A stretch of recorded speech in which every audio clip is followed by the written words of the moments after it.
నమస్తే, welcome to our channel. వంటింటికి care of address అనగానే మనకు గుర్తొచ్చేది చిట్టిబొట్ల మధుసూదన్ శర్మ గారు. సార్ మనతో పాటు ఉన్నారు.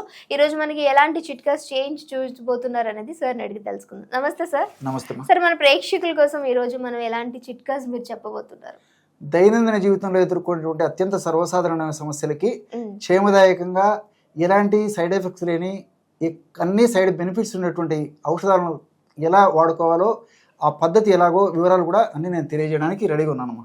ఓకే సార్, స్టార్ట్ చేసేద్దాం. ఓకేమ్మా. మనం ఈ వీడియోలో పక్షవాత వ్యాధికి చక్కటి గృహ వైద్యం అనేటువంటి అంశాన్ని గురించి తెలుసుకోబోతున్నాం. పక్షవాతం, దీన్నే పక్షాఘాతం అనేటువంటి పేరుతో మన ఆయుర్వేద మహర్షులు వేలాది సంవత్సరాల క్రితమే ఆ వ్యాధిని గురించి చక్కగా పేర్కొని చక్కటి చికిత్సా విధానాన్ని గురించి కూడా తెలియజేయడం జరిగింది. పక్ష ఆఘాతం అంటే పక్షం అంటే ఒక భాగం, అంటే సగభాగం అని చెప్పి చెప్పుకోవచ్చు అనమాట. ఆఘాతం అంటే దెబ్బతినడం.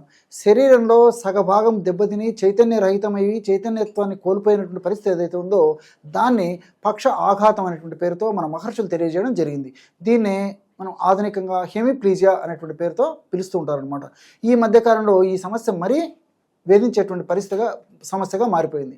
ఈ పక్షవాతం వచ్చేందుకు రెండు ప్రధానమైన కారణాలు. అంటే మెదడులో రక్తం గడ్డగట్టడము ఎక్కువ శాతం మందిలో కలుగుతూ ఉంటుంది.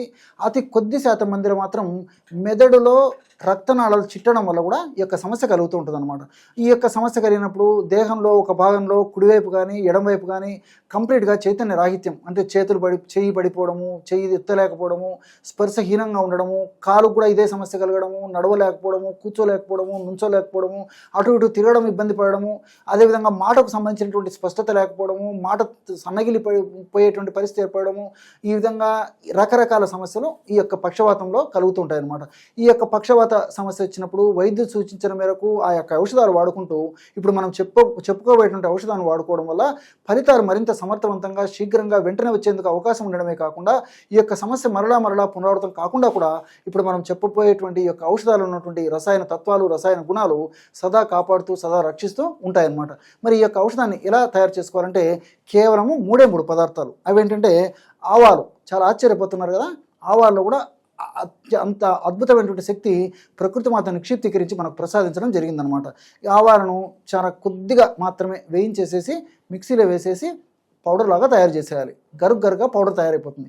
ఈ ఆవాల యొక్క చూర్ణాన్ని ఒక 20 గ్రాములు తీసుకోండి.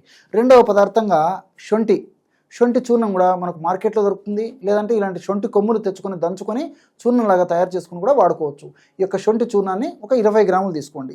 మూడవ పదార్థంగా మిరియాలను కాస్త వేయించేసేసి చూర్ణంలాగా తయారు చేసుకొని ఆ యొక్క చూర్ణాన్ని కూడా ఒక 20 గ్రాములు తీసుకోండి.